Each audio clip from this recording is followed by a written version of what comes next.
everybody, Lindsay here. Thanks for tuning in. Today's video is about first dates. How exciting!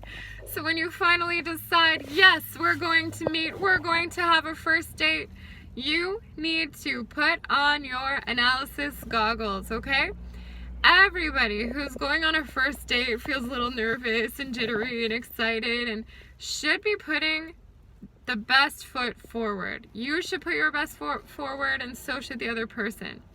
So if you get to this date and you're analyzing and you're seeing how things go and you think, you know what, it was okay, it was alright, it was so-so, not bad, and it'll get better. The more time we spend together, the better things are going to get. That's naive, and that's something we often do. We think, you know what, it's okay, I like this person for this, this, and this. But what's missing is that level of effort, that level of commitment, that level of energy that we want and we need and we desire. So personally, things are only going to get less awesome as time progresses in terms of your encounter, your level of excitement, enthusiasm, etc. So you want to make sure that this date is outstanding and you have an amazing time, because it may not always be as good as your first date. Does that make sense?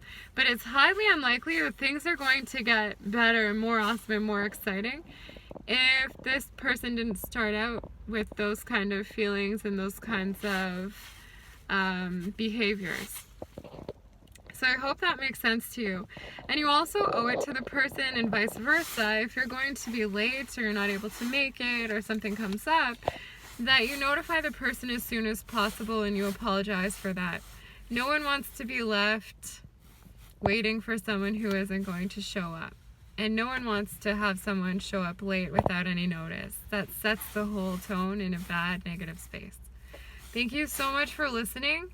Have high standards and don't let anybody who doesn't measure up to your high standards convince you that he or she is worth your time.